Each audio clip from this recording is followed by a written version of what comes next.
All right, we're live. Um, let's give our peoples a few minutes, if you guys don't mind, maybe 2 minutes to join in. See, our brother is here. Yes, he's here.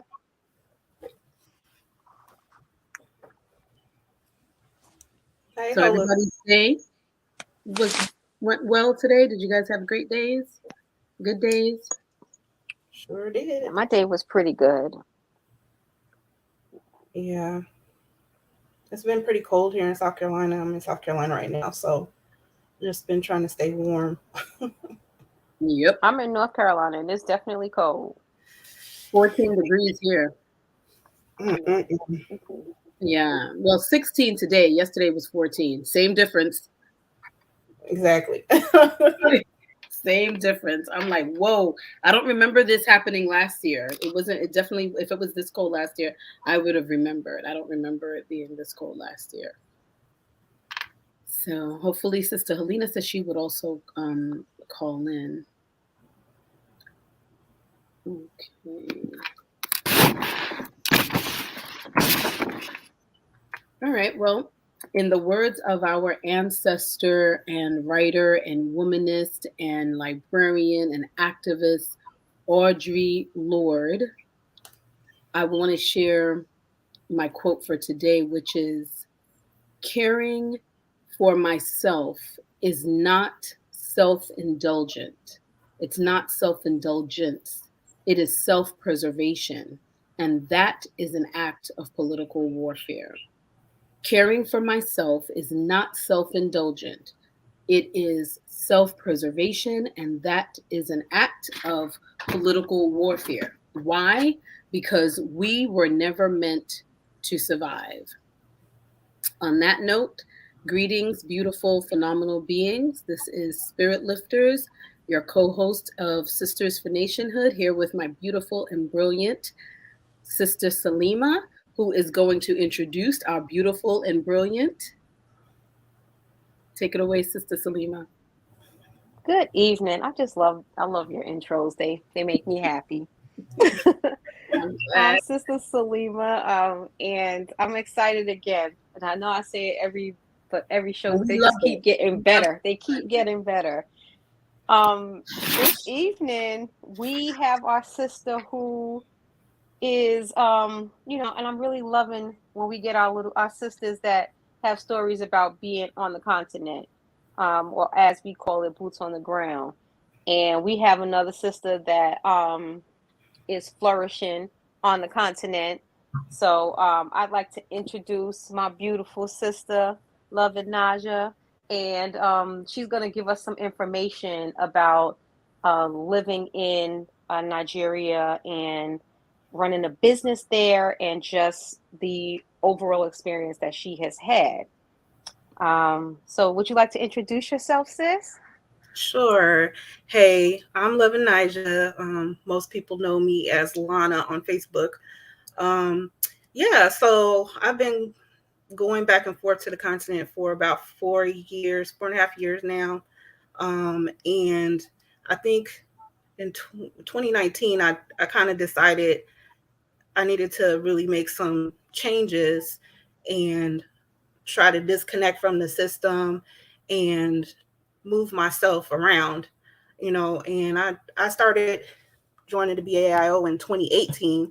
And so just following what they were doing and seeing about a lot of stuff that was going on. And I really wanted to go on the Rwanda trip. However, I had already had a scheduled trip at the same time. So when they were in Rwanda, I went to Nigeria. So I did, every time that I go, I have like different experiences and stuff. So 2020, even though with COVID hitting and the borders closing, I had made a decision that it was kind of time for me to go ahead and try to, make some stable connections and just kind of live there and see what it was about, and, see what I could do from there.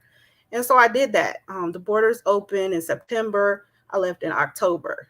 So, which was interesting. But I wanted to just kind of talk about some of the facts about Nigeria, because I know the first thing people think about is kidnapping and scams and stuff like that. But some of the positive things, and then some of the not so positive things, and then some stories in between about my experiences there. So this is what that's all about today. Yes.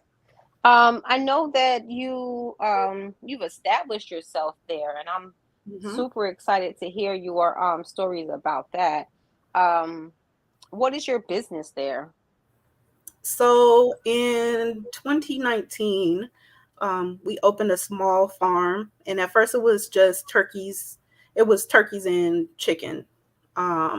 Just a small farm to see like kind of what we could do and how that kind of worked out. And I was pretty nervous about it because the economy kind of seemed kind of shaky. But one thing that I noticed that the majority of the people that are around, they sell, agricultural items, food stuff. And so I thought, after researching it, that this could be lucrative for us, down the road. And so we started it up, getting somebody to build some coops for us and doing all that. But we actually did the work ourselves, like learning about raising chickens and stuff like that, which is totally different from anything that I do because I work in social services, and my husband, he's an accountant and a teacher, so nothing that we had any experience in doing, but it's been rewarding, and knowing that you not waiting on a paycheck from someone, because that was kind of what the issue is with him, was like waiting and waiting, getting paid once a month, that type of thing, and sometimes not even getting paid. My husband's from Nigeria, so that was an issue. So we did that, and so far so good. Every year it gets a little bit better, and so we're trying to expand now. Awesome, awesome. How does it feel to be in a Black nation, to be amongst, the majority of Black people on a day-to-day basis? So well, I guess I could start with a story. Like the first time that I went in 2018, I was a little bit nervous. It's, one of the things that kind of bothers me that goes on about the continent is that, a lot of places you have to get a visa to go. And Nigeria is one of those places, and they made it very challenging. And it's pretty expensive. At that time, they've decreased the price since then, but they made it very challenging for me to get all of my documents and get the visa to go. But I was just like super determined because I'd always wanted to go there and anywhere in West Africa, only because of the exposure I had from going to college. I had a couple of professors that were from Nigeria, so I was interested in going, but I just never was able to go. And I didn't really research it because I just thought it was just too expensive to go, But after like researching it and seeing, I'm like, what? I could have been gone there. So the first time that I went and I actually got off the plane, I don't know, it was just like a release because all I saw was a sea full of people that looked like me, and everybody was pretty friendly, you know. Anywhere you go, you got to keep your head on the swivel because somebody always gonna try to, get some money from you or do all that type of stuff. So it was a little challenging in the airport, but it was a release. Like, I don't know how to explain it. It was super emotional for me, just because I didn't feel like I needed to. I don't know. It wasn't. No one was pointing at me like there's that Black woman, Right. realize that I'm Black or whatever. I was just one person there. So I don't know. It felt liberating, I should say. Yeah. And That's the feeling that I can't wait for. I can't wait to have that feeling. Like, as you guys tell the stories about, going, and everybody says the same thing. I just can't wait for that feeling. Yeah. it took me a couple of weeks to really pinch myself, like, wow, of course, when I talked, then people are like, okay, she's not from here, but overall, everyone was friendly, and just being around a different type of setting, how they communicate, how they do things, it was different, you know. And here in the US, people will be like, hey, how you doing, but it's just to be polite. They really don't want to know how you're doing. And I used to always have conversations with people, and they were like, oh, how are you? How's your mother? How's your father? How is your sister? Like, going through that. And I'm like, what is happening? Because I'm not used to that. I'm used to people be like, hey, how are you? And then you be like, I'm okay. You all right? And then just kind of move it along, because they really don't want to know. But these people, Right. like, we're very open and friendly, and and all of that. So just taking the time to get to know you, sit down, break bread with you, and all of that, not pushing things, trying to go quickly, So yeah, it's a different feeling. And I'm sure anywhere, depending on wherever you're at on the continent, it could be different, but the overall thing that I got was very friendly and inviting. So I was happy to be there. Mm-hmm. Awesome. What do you guys do for fun? So I'm one that likes to travel. And so when I'm in Nigeria, we just travel. I've actually been to 11 states in Nigeria, of the 32 that are there, all in the south, in the southeast, anywhere from Lagos all the way east. And so just traveling, that's basically what we do. Go see new things. I like to eat, and there's a lot of good food there. My system definitely had to get used to it, because I'm so used to the food here, and even eating healthy here is totally different from there, because the food, man, they don't have no kind of preservatives and all of that extra stuff that's put in the food here. So like my first trip there, I was there for 2 weeks. I lost 30 pounds, just from eating the food. And it wasn't anything different from what I kind of was eating here. Maybe some little differences. Everything was hot. Even the snacks were hot. So, you have to get used to that. But what I understand is, with a lot of like sicknesses and stuff like that, illnesses and stuff, having that hotness or those peppers and stuff like that, that keeps the mucus that going out of your system. And so that's pretty important. I didn't realize that before, but I did get a little bit sick because I wasn't used to the food. And so I was eating it, and even though it was hot and everything was so good, but my body wasn't used to it. So it took some time, but man, I can't say anything bad about it at all. That is awesome. Would you ever move back to the US permanently? Absolutely not. And I'll just, with all of, some of the issues that are going on there, I still feel more free there than I do in the US. And in order to, I have to pay taxes and stuff like that. So I do go back and forth, but no, I wouldn't. Is your presentation ready for us? What'd you say? Are you doing your presentation? Sure. I see somebody had a question already. In Aluma Rock, I believe that's in Ogun State, if I'm not mistaken. And I've been to Ogun State, but I have not been there yet. It is on one of my lists of things to do. There are so many different places that you can like go to, and it's so breathtaking. Like, Nigeria is not just Lagos, so like all the places there is beautiful. I can't even explain what you see. It's so serene and stuff in different places, but of course there's places there. Is Helena coming in? No. Yes. Yes. Hello. Hello. Hey, sis. Hey, made it in. Yeah. Didn't want to interrupt. Hey, Good to girl. see you Hey. all. Hey.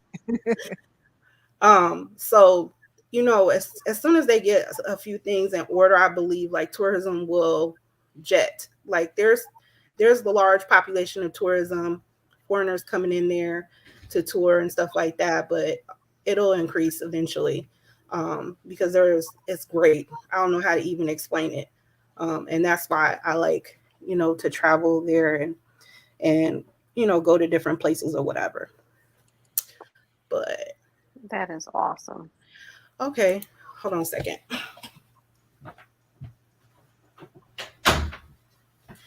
So, as most people know, on the continent, um, the Nigeria is the most populous country on the continent, and if you Google it, you can see anywhere from 200 to 220 million people live in Nigeria over the population over 36 states, and then they have a federal capital territory, which is Abuja. And the most populated cities are Lagos, Kano, which is in the north, Ibadan, which is close to Lagos, Oyo, Benin City, um, Edo State, Port Harcourt. Port Harcourt is like where the oil is and stuff like that. So the place where I actually live, where I reside, is in the southeast. It's called Enugu. So it's a smaller city. They call it Coal City because they located coal there or whatever. There's approximately like 800 million people that live there. Um, yeah, it's pretty awesome. And it's smaller. When I went there, I had, it's like going from a regular city here to going to, let me see if I can, like New York City. Lagos reminds me of New York City almost. And then Enugu reminds me of like Charlotte. It's smaller. Okay. It's metropolitan, but it's still a small city. So if I could compare it like that. Okay. So just a little bit of history that I know. I don't know. I don't claim to know everything, but I just know just a little bit. So there was pre-colonial kingdom of Knox civilization, which was in the 15th century. And then the British colonized in the 19th century. And from my understanding, they bought Nigeria for like $1.1 million. And then they, and it was split into two. So they merged the North and the South together in the 1940s. Lord Lugard, I believe his name is, and the British set up like administrative and legal structures to rule. So what they pretty much did was there's regions inside of Nigeria, and they put the chiefs in those areas in charge, and then they ruled that way, even though they were um, directly in charge of everything, but they ruled through the chiefs. Then it became formally independent from British rule October 1st in 1960. So it's fairly a young country still, Yeah. and Yeah. so that it does have its problems. And you definitely can see the colonization and the colonial rule still there, even though they're gone. You can tell by how some of the terminology they use and some of the thinking that they have. So it's a baby in independence. So directly after that, they had a civil war that lasted about 3 years, and then from there they had some like democratic systems put in place to stabilize, and since 1999 a democracy. So that's kind of what's going on there with that. Um, so let's talk about the Nigerian culture. Okay, how about Abuja? So Abuja is definitely the federal capital of Nigeria. Before that, I believe it was Lagos, but right now the centralized business place is Lagos. But the federal capital, anything that has to do with politics and stuff, comes out of Abuja. I have not visited Abuja because it's more north than I would like to go, but I will eventually get there. So, yeah, that's kind of all I have to say about that. But I wanted to talk about the culture and the ethnic groups. So there's approximately like 250 ethnic groups speaking over like maybe 500 languages in the country. But there are like three Wow. largest ones. So you have the Hausas to the north, Yorubas, and Igbo people. Yorubas are mostly west, like you can find in the Lagos area, and then Igbo southeast area or south south. Um, but there are so many different, um, cultures and tribes. But those three tribes make up like 60% of the population. Um, and so there's different languages, and there's so many different languages, but the official language is English there. You can go to an area and where no one speaks English, but it's, I've never had an issue where I couldn't find somebody that didn't speak English. It's just our English is different than theirs. So definitely coming from British colonial rule. So, and as far as religion, the major religions there are about half are Muslim and then half are Christians. Most of the Muslims to live towards the north and towards the south are the Christians. But like what I said, like with Lagos, it's like a melting pot. So there, some of everyone there. Um, of course, there's indigenous religions. We hear a lot about Yoruba culture and religion, um, a, a, a lot, but the Yorubas and Igbos have their own indigenous religions, but it's quite minority. A lot of people don't practice it as much because it's been very taboo because of the major religions that they're in. You won't hear very much about it, but it's there and you can see it. Um, yeah. So the economy. So of course Nigeria is considered like a regional power in West Africa, and I believe it's an emerging global power. And why I say that is there's money there clearly because some of any and everybody's country is working there right now. They got some kind of project on going on, or whatever, and so there's definitely money there globally. Even though they're having some issues or whatever. It's considered Nigeria's economy is considered. What happened? Okay, did everybody pop off? I know. Uh-oh. I think we're all here. I think we're here. Yeah. Just like looks like the There we go. layout got a little weird, but we're good. Okay. Okay. So, Nigeria's economy is the largest in Africa. Maybe the 25th or between the 25th and the 30th largest in the world. Um, and they have like the 25th largest purchasing power. Um, Um, their GDP is around 515 billion US dollars. And it records the highest gross domestic product in Africa right now. So the closest GDP to Nigeria is Egypt. But it's maybe like 400,000, something like that, the last time I looked. So yeah. Since its independence in the 60s, the primary thing for their economy has been oil. And back in the day, there were a lot of kidnappings and stuff like that of people who were invested in oil and all of that stuff. But that all kind of has slowed down um, over the years. It's increased, pushed many people it's pushed people to the cities for jobs. So, but the productions have decreased now. And you know what I found out, like just kind of traveling through, one of the things is, which is strange, they produce a lot of oil out and they go and they get it refined in another country and buy it back. Which Really? yeah, I Wow. don't understand that at all. Wow. I don't understand it at all.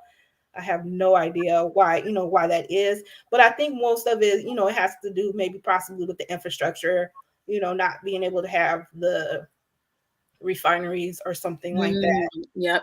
Yep. Um, that's just the guess I have about it. So a lot of things, because a lot of the people moved out of, like, they migrate themselves towards the larger cities. Agriculture decreased, which caused food shortages. So Nigeria started importing a lot of things, a lot of food stuff, even though they could make it there. The ground is super fertile. But so they started importing stuff like rice, which is absolutely ridiculous because the local rice is what they call it. It's so delicious to me, but it's like, you know how you can go to the store here, the rice is already clean, it's destoned, you just rinse it, pop it in a pot. Right. It's not like that.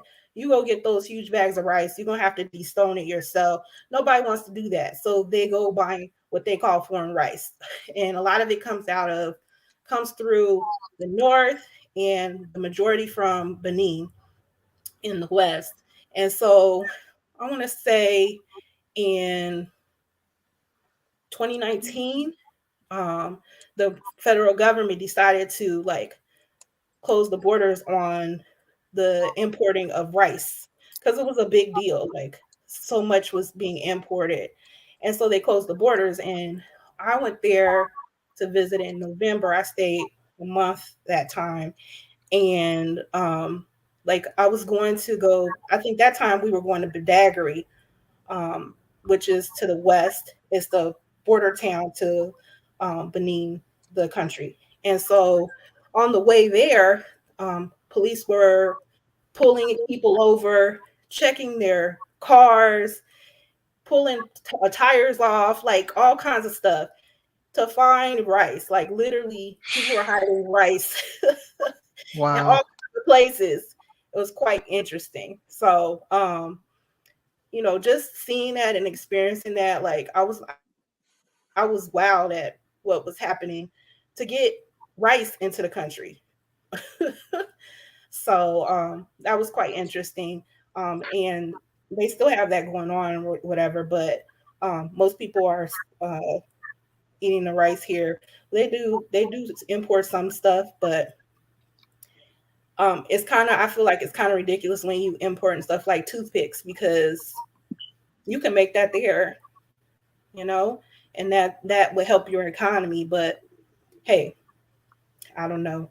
That But that seems to be the I know a lot of black countries where they have decided not to um farm and things of that nature. Like mhm, in Barbados, they were mhm. almost refused to farm. They Wow, import just about everything, and it's so expensive there because of that reason. And it's the culture is we are not slaves anymore. We don't have to be on farms. They don't really get how much the country would grow I if they know. have farms there on that very fertile, you know, island. So that's really something that's I've seen in a lot of black countries. So that's a thing. Well, one thing that I do know that the federal government has done is they have put out some statements about encouraging people to farm more and get into agriculture. And over the last, I'll say since 2019, there has been a little bit of growth where people can actually make some money off of it. Um, but it has a long way to go. So that definitely is a top thing for investments in the future, I believe, when it comes to Nigeria. Um, Trying to think. Okay, let's go to the next slide. So here are some of the things to think about, because I think about this all the time, because going there, getting off the plane, going from the airport into the main city, I'm just like the roads and all of that kind of stuff, which I'll talk about a little bit later. But and then going like on the island, and it's a totally different place. Like, it doesn't look like Nigeria at all from what you would see if you just type Nigeria in. And you have the five richest Nigerians. I have put them on here. He does mostly cement and flour. His major thing is cement, though. And these are their net worths and what they do. Um, and that's quite impressive. Um, it does remind me of the US, where you have the rich keep getting richer and the poor are getting poorer. Yeah. Even though people say there's a middle class, I can't really see it, if that makes any sense. So, like here we have people who live paycheck to paycheck. So even though they consider themselves middle class, but if they lose their job and two paychecks, they can't, they basically out of there. That's kind of what's happening there too. Um, and so they're dealing with some of that same stuff. Other billionaires have their wealth in banking, fashion, and real estate. Saying all that to say, I talked about food shortages. And people, one of the other reasons why people start decreasing in agriculture was because of the terrorism issue in the north and some of the issues in the southeast that are going on lately. So probably about 5 million people in the north are experiencing severe food shortages because of that. But when I tell you the ground is so fertile, it's ridiculous. Like I was telling the sisters the other day, I think it was Thursday, my husband, he like threw some watermelon seeds out in the backyard. And then like a couple months later, I went out there and we're growing watermelons on the backyard. I'm like, what in the world? Like, Nice. not digging no hole and putting it in there and like praying to God. And no, he put it out there. Next thing you know, ta-da. Wow. So it's fertile. The ground is fertile. And they have so many things that everywhere else outside the continent needs. So there's always a way that they can eventually dig themselves out of the hole that they're in. But there are several NGOs in Nigeria that are attempting to help with the food shortage situation. And some of them are the government has approved and all of that type of stuff. So yeah, farming is definitely a good business opportunity to go into. Um, yeah. So with that being said, so village life versus city life. So like I said before, when people think of Nigeria, they think of Lagos. Mm-mm. If you only go to Lagos, you have not been to Nigeria, okay? Um, it's so, I don't know, the village experience is different. For me, I enjoyed being there. It's somewhere I would visit. It's not somewhere I would live because I just know I need lights 24/7. I need you can have all that stuff if you got money. I need air. I'm gonna need a warm shower, that type of stuff. And there are places in different villages where they have large, they've built their houses, the family house that has all that and everything like that. But it's slower. Like everything is super slow. Um, you know, taking time to do certain stuff. Like for instance, I don't live in a village. Indigo is a small city. But when I was there in 2018, like trying to set up a bank account, it took me 6 days, like going back and forth every day, waiting, and this is just not me passing somebody a tip. This is just me trying to do it, and wait and see how things go. So the processes are a little bit slow.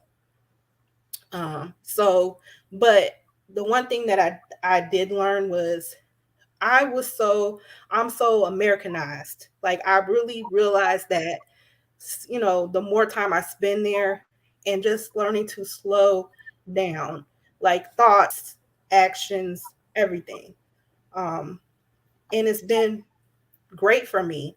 It's helped me a lot. It's been very cathartic. So that's one thing that is something, like the BAIO, when you go there, actually experiencing it, not just going there to have a vacation, but experience it. So if you're planning to move somewhere on the continent, always bring your own job there or whatever. But I would say for the first 6 to 8 months, maybe even a year, you shouldn't be doing anything but learning the land and learning the people and just being. You never know how much stuff that just kind of melts off of you from being on the continent. I don't even know how to explain that. I didn't know that I had, so many different issues, bless you, until being there and just kind of slowing down, you know. But Lagos is super busy, and it's like you can stay in traffic for 4 hours to get 10 miles. But it's so congested. There's so many people there. So that's one of the issues with that. And I could never be in a city, live in a city. I will always visit. It's fun. There's always things to do, but I don't think I could ever like live there. I would have to live in a smaller metropolitan area. But it's nice, you know. It's an experience definitely to have though. So y'all have any questions about the village city life? Well, I wanted to ask you with Lagos, you were mentioning the traffic.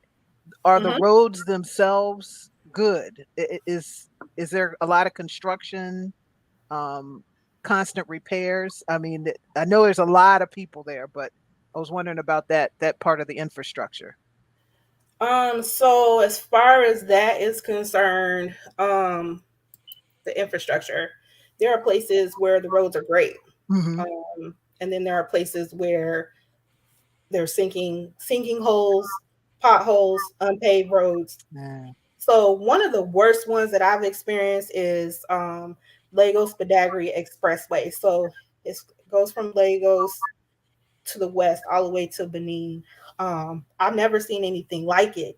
Like sinking holes, huge potholes, Oh, wow. places where it's unpaved or it needs work. It's so much traffic that it's worn down.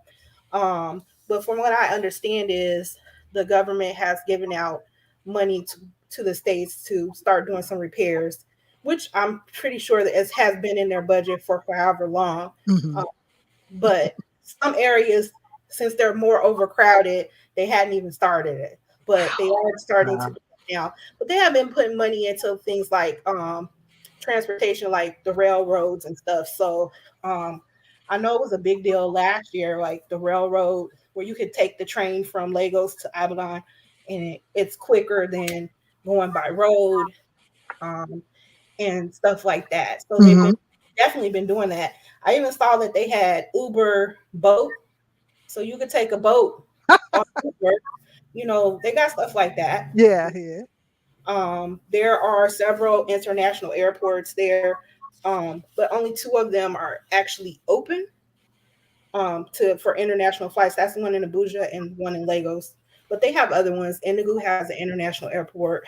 Um, I'm trying to think. There's six of them, but I can't think of all six of them right now. But yeah, so they have a long way to go.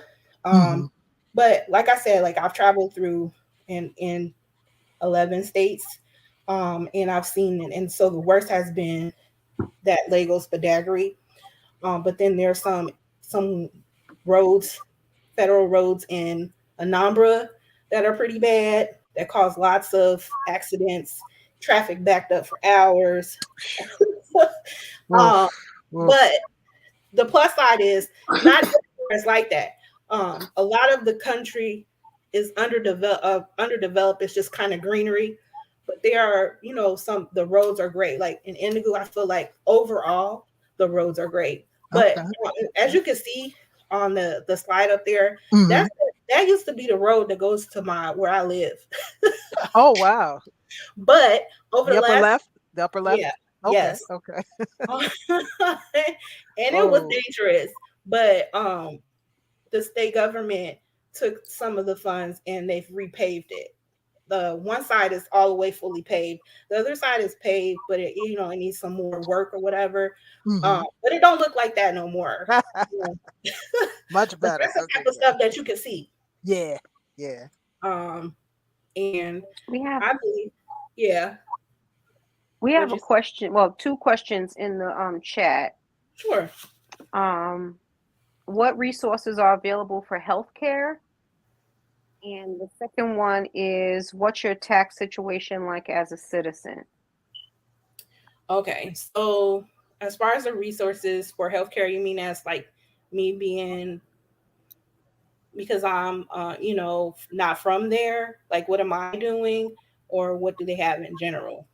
I guess I would ask. So I What do can they think. have? I mean, I would assume what they have in general, because you're not a citizen, if you were to become ill, what Right. would that be like for you? And because your husband is a citizen, Hmm. what would it be like for him? Let's talk about both sides of it. Okay, so the first thing I think is I never travel without any kind of health insurance that will that I can use there. So there are different businesses across the world that offer some type of health insurance or something like that. And you can pay for that for the amount of time that you're there. What usually happens is, okay, so I've been sick maybe 3 times over the past 4.5 years that I've been going back and forth there and had to actually go to the doctor. I go to a private hospital. Um, you have to pay upfront. Of course, the costs aren't like astronomical like they are in the US. So I had like food poisoning one time because I actually ate at an American restaurant that was there, and I got sick from that. And so may have paid like at the time it was like 50,000 naira. So I think that may have been like $70 or something at that time. It was a long time ago. I think 50,000 naira is like $100 now, around $100. So and they gave me medication, they gave me treatment, and all that type of stuff. And then I just took those receipts and I used it. I sent them in, and I was reimbursed. I'm sure there are other ways. There are other plans, larger plans, like when you live there full time, like over the full amount of the year that you can have that you can use for your family. They do have health insurance plans there for people to go to public hospitals, but the healthcare system is kind of broken. Um, I don't even know where to start, but I feel like one of the things is they're just not getting paid how they need to be, and they don't have the supplies like they should in the public um, hospitals. I did go get a COVID test at a public hospital, so I was able to see that because I have only been to that one public hospital, but I've been to all private hospitals prior to that, and you can definitely see where the system is broken there. So a lot of the doctors go out. I saw last year maybe 200 or 250 doctors um, were hired in the UK and they left, and now they're practicing there. That type of stuff happens a lot because they're not getting paid. They don't have the tools that they need, which is really sad because there are a lot of very intelligent people that come out of Nigeria. One of the men that's on the forefront of this vaccine for COVID, he's Nigerian. So, it's kind of sad in that way. So my husband pays out of pocket and he just goes to the private hospital. You definitely pay more, you get better service. Um, but you have to definitely pay first. So if you ever get super sick, before they do anything, you're paying. That's just it.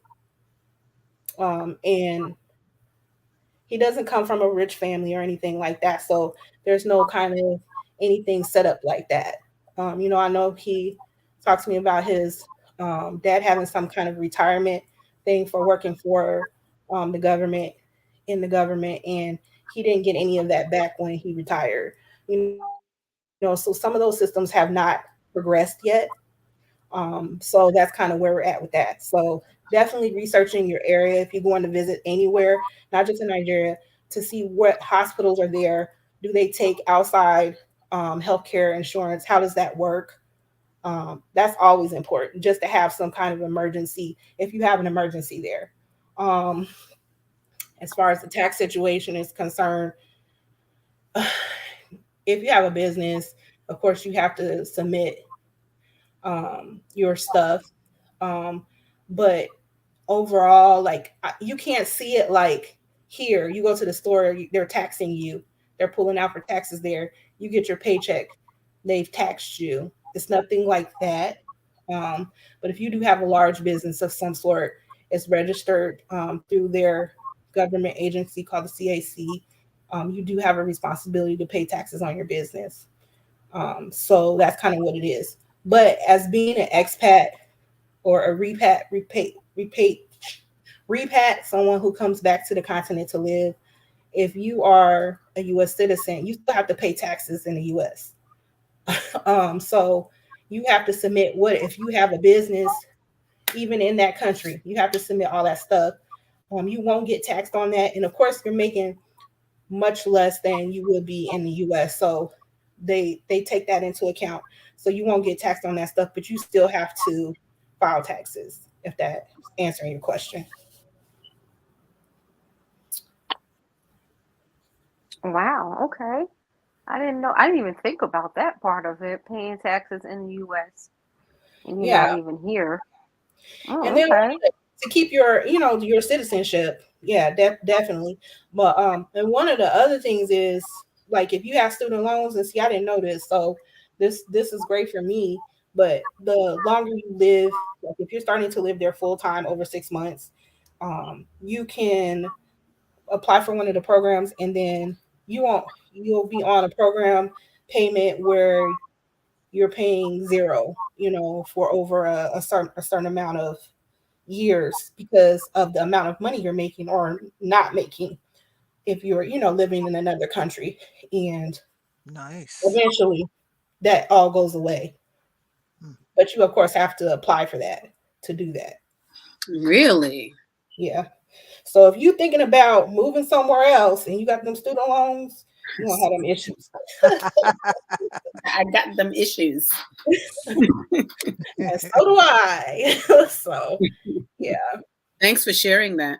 hmm So I was saying some of the best roads are in Abuja, Oyo State. They're Lagos. They say Lagos. I've seen some nice roads in Lagos and like Lucky area and Victoria Island. I haven't been to the Banana Island, but Banana Island is like supposed to be like super upscale, like Beverly Hills type stuff. Hmm. Um, and Kano, that's up north. Haven't been there. In Enugu. I can definitely say Enugu does have some nice roads. There are places where, if you're going off the barren path, you should be careful because you might lose your tire. But that can happen here in South Carolina. It definitely can. Turn down the wrong road, you end up in the country, and the same Right. it looks the same. Right. Yeah. So what like with all the negative stuff going on, I know I saw some comments there with all of that stuff going on, infrastructure issues with terrorism and corruption. And there's a high cost of living. So it reminds me of like, I don't know if you guys heard about some of the things in Ghana, like the people who actually live in Ghana not being able to afford to live in Ghana because so many people are moving there and Yeah. it's driving the prices up. Yeah. Yeah. That's happening in Nigeria No, too. no. Wow. That's definitely happening in Nigeria. But Now is that everybody's on the bandwagon as far as real estate because the real estate, buying land and stuff is cheap. You can get a plot of land for, depending on where, for $1,000, mhm. depending on where.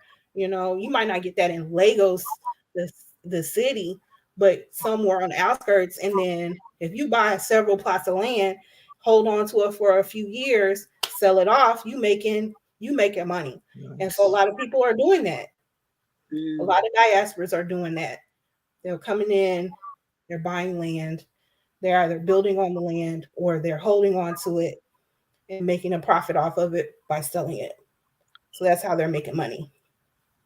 Um, so the unemployment, issues with education. So if you have children, it's definitely important to make sure that you're going to check out the schools. Don't just hop on a plane and go there and be like, okay, let's figure this out now, but actually going there and trying to research that in person. not just online. Of course, you can go online, see what the reviews are saying and all that, but actually being there and going to the schools and seeing. Some of those private schools are great, but a lot of Nigerians, they invest a lot of money into their children at an early age, grade school, going to private schools, because those public schools are just not it at all. So the housing issues, you know, um, it just is what it is, like anywhere else. If you have money, then you can live where you want. And if you don't, then you might not have lights all day. It just is what it is. And I told us when I was going there, I was like, number one thing is I gotta have lights. And when I would visit and we would go places, lights be out 3-4 hours sometimes. I said I can't. Nope. Nope. I have lights. So I have a question. Yeah. I have a question about the light situation. Mhm. Why are they not and I understand that the government is not doing all that it could for the people, but why are people not investing in like solar and those types of energy sources that don't cost much? It may cost a bit to get it installed, but once it's there, it's there and the sun does its job. Yeah. I'm really, really confused why solar is not used on the continent on a huge scale I so agree. that everybody can have access to lights and running water and air and the things that, modern life should afford you. Excellent point. There are many companies, foreign companies have come in and partner with Nigerians to open companies for solar there. What I see as the pricing is like pricing here. And so you're pricing people out that they can't afford it.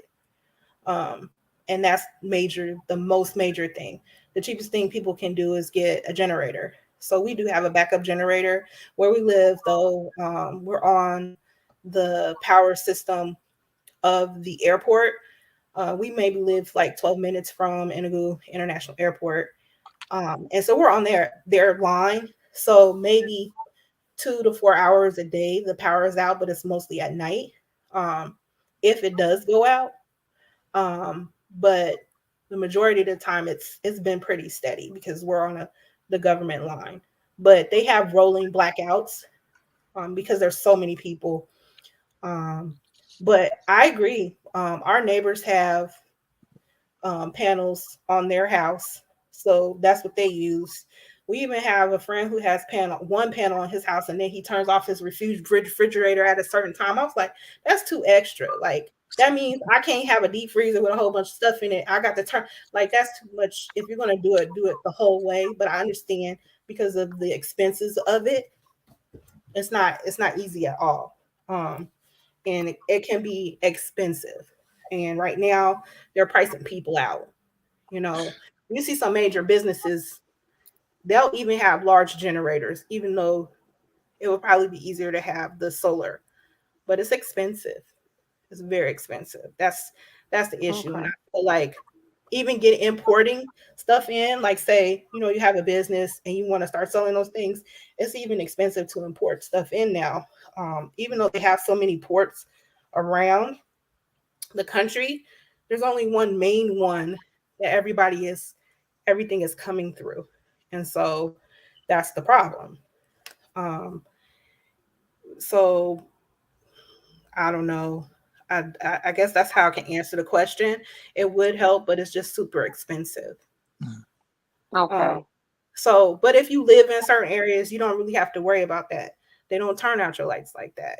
But you also may have a power bill that's something that's equivalent to what we might pay here, which we do. So our power bill runs about 50,000 naira a month, which is about $100.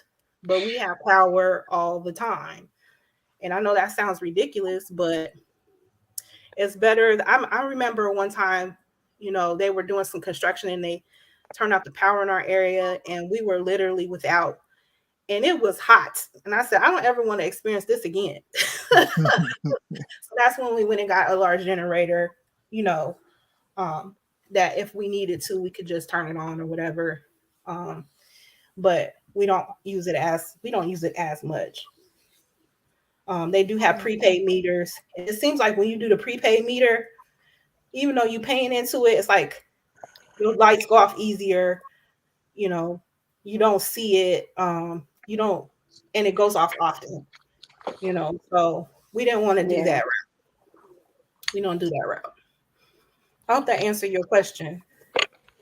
Absolutely. I just, and it's when I think about it, I'm like, everywhere, I don't understand why most countries, and even here in the United States, they don't use solar panels, which is insane to me, because they do have programs here where if you have solar panels, the power company eventually will start paying you back because they're using your energy as well. And you can get tax breaks, I believe. Yes, you do. You do. So those are things that we need to just like pay attention to when we do make the choice to relocate. And I think about those types of things. I'm probably going to bring solar panels with me. Like that's going to be one of the things that I bring with me, because I think that that's so important that we are trying to be very we have forethought into what we're going to need and what we're going to want. I saw the brothers talking in the chat earlier, and it was like, yeah, we need hot water, we need lights, we need air, just like you said. And it's not so much of a westernized mindset, but more so as that's the time that we live in. We should not be, living in a world where where people are being without lights for 4 or 5 hours a day, and that's a normal thing.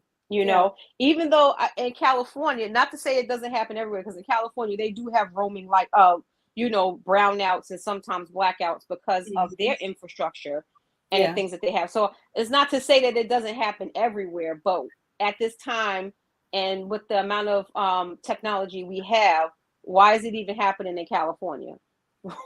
Why has California not come up with a system where you can't water your lawn when you want to? It happens in Las Vegas as well. So not to say anything negative even about the continent, because this happens here in the United States. It does. It's just that at this point in time, we should have better the technology is there so that these things don't happen.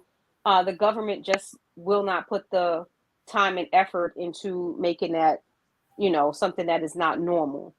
It does. Yeah. I see our sister said build homes with solar. So usually that's what I'm saying.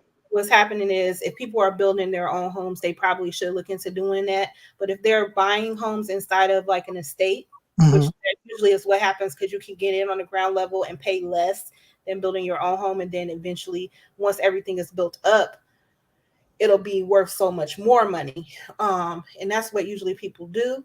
I feel like they have the option to do that. It'll cost more, just like if you buy a home here and somewhere and they're just building the area, you can pick what kind of flooring you want or whatever.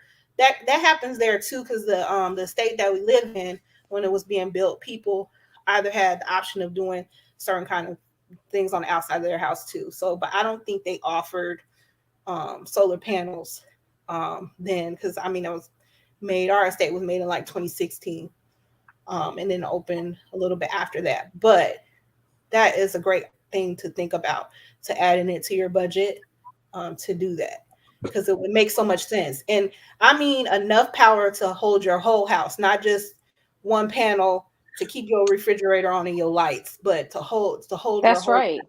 Yeah. My whole roof is going to be full of them, because guess what?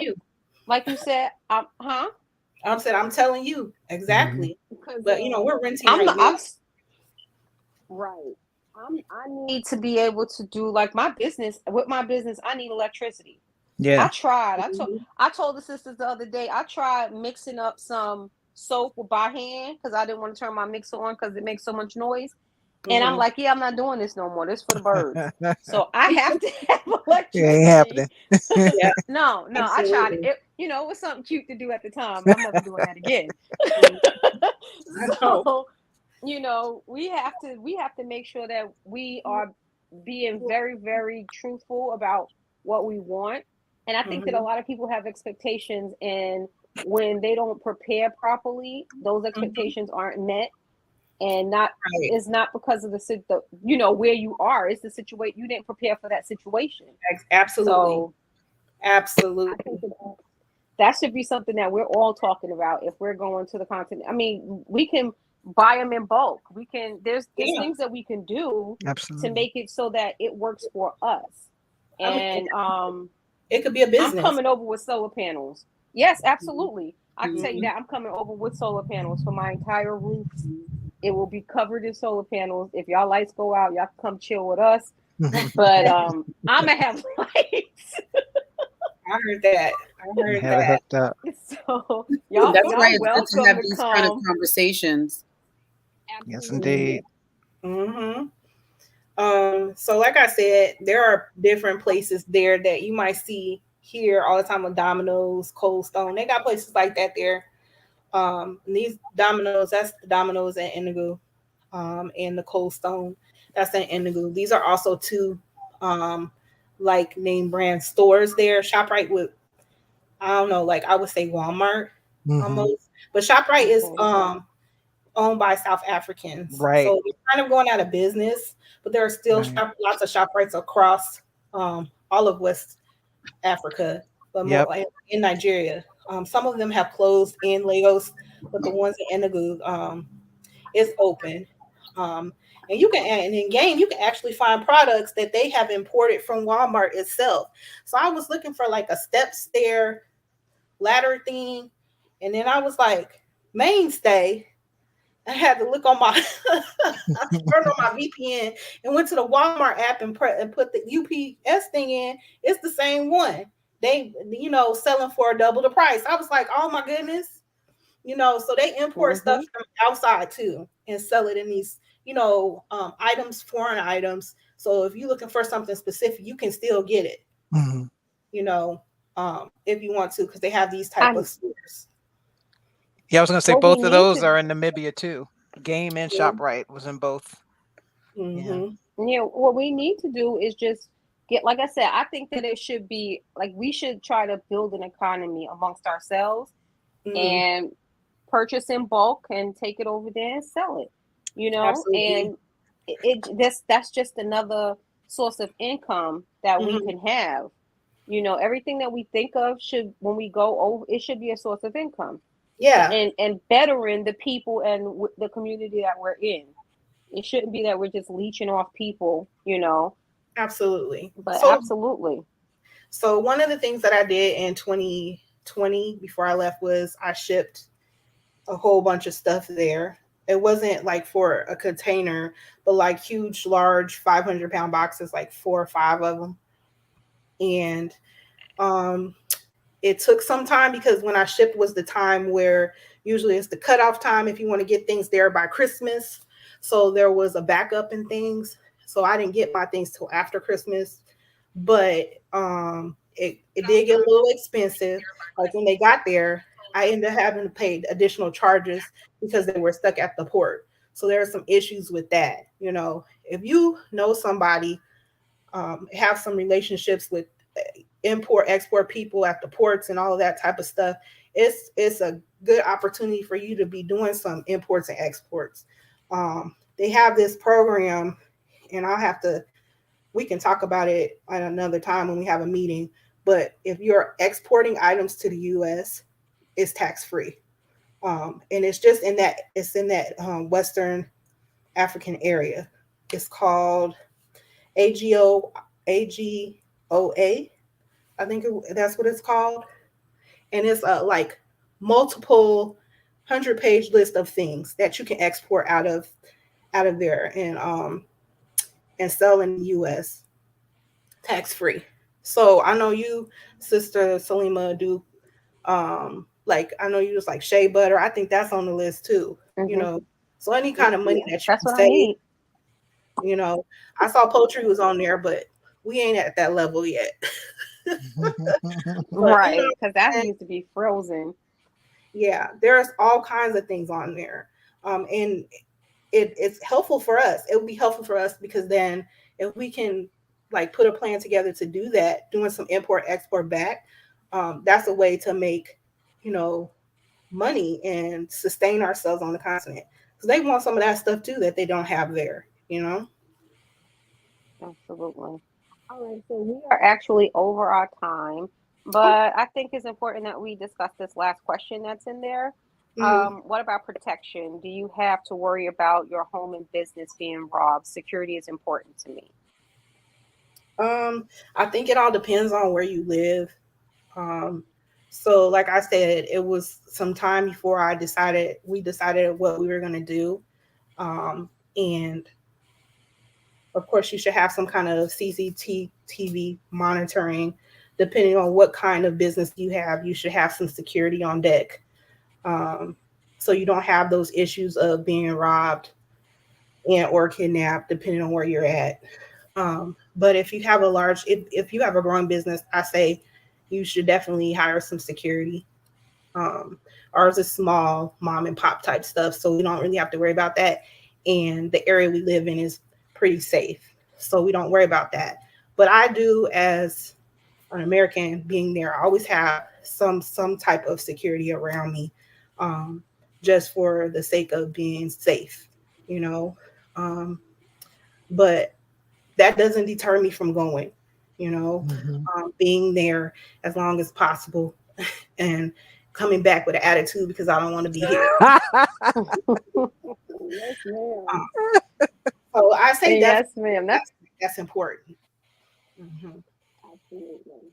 This was, and I'm saying again, this seems to be how I end every live. This was one of my favorite That's lives. awesome. Fantastic. I know. Um, this was one of my favorite lives, and they just progressively just keep getting better.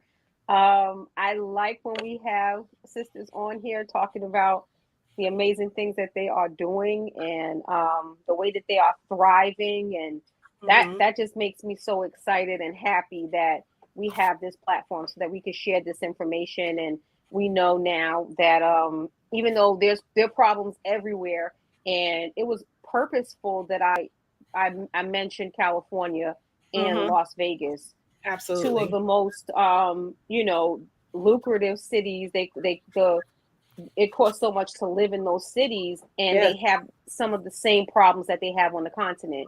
So Hmm. we can't say that the continent is all this bad when we're still having these issues in the United States. Hmm. Yeah. So when you Absolutely. think about exactly when you think about relocating to the continent, you have to understand that America is one of the richest countries in the world, and Hmm. California is one of the richest cities in the world. Las Vegas Yeah. again, and they are having the same problems that they are having in Nigeria.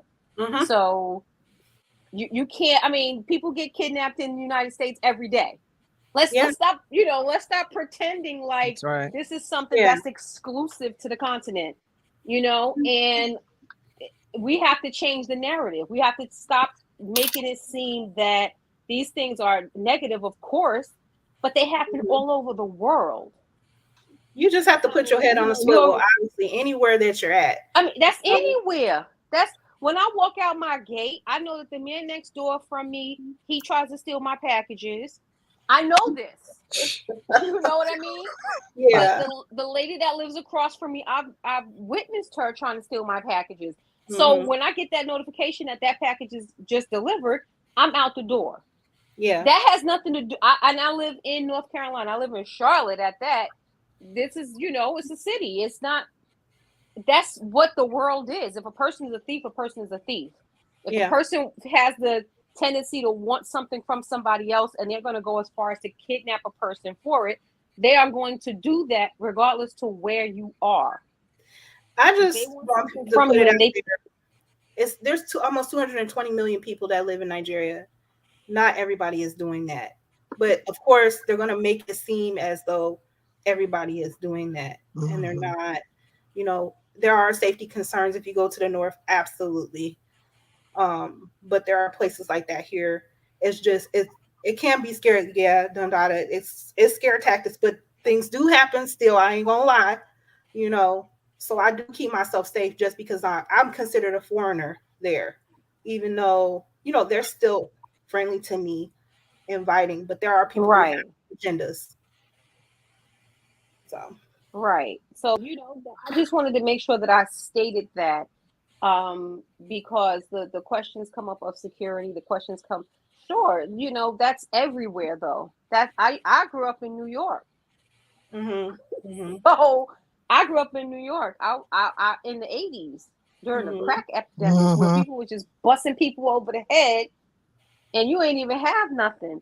So you can't say that, of course it's security issues. And I think a lot of it stems from, I'm in a place where I don't know a lot of people. I'm in a Mhm. place where I'm in a Yep. different country. So it's a heightened sense of, of awareness because of those facts, but it's no different than being in the United States. Mhm. You have areas I would You definitely know, go, but they're lynching and dragging black people behind trucks in the United States. And you mean to tell me that, so we need to start walking with security here in the United States too? I'm just trying to put some perspective on what we're talking Mhm. about. mhm. Mhm. Yeah. I'm not diminishing the fact that you need security. That's not what I'm saying. I'm Right. saying that we could say that is needed here as well, is what Mhm. I'm saying. You know?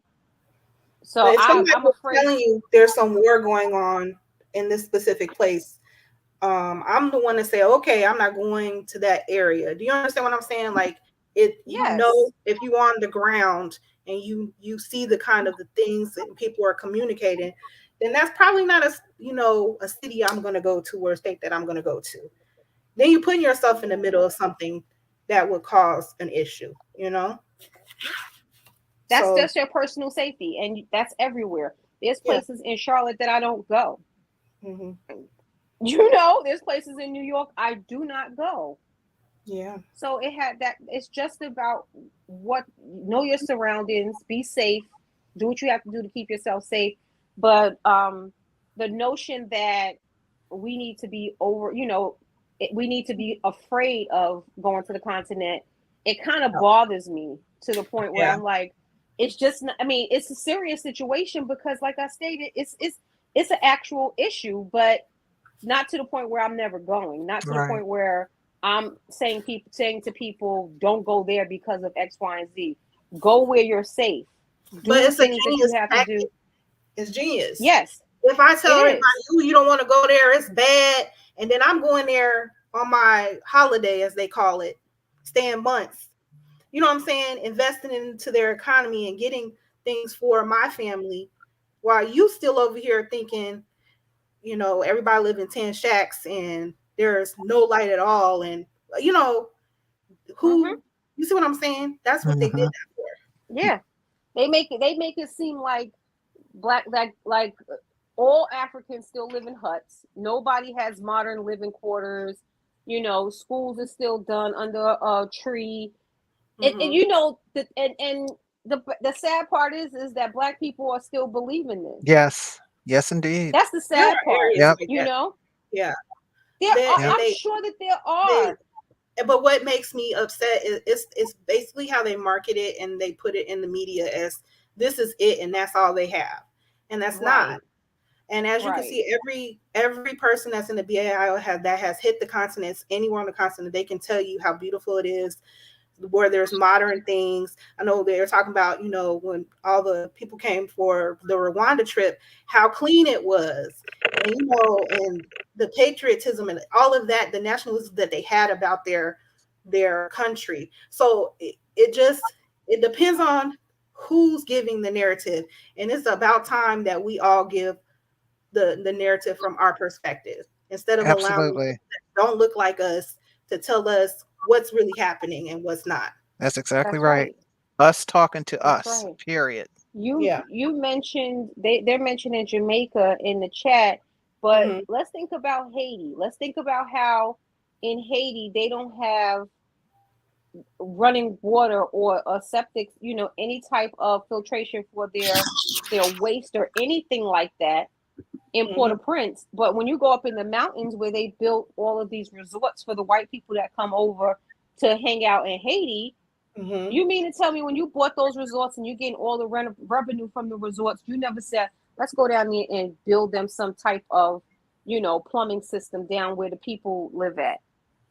So it has to do with what is beneficial for the powers that be.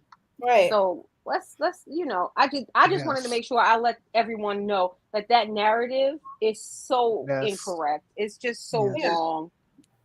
And I'm sick of it.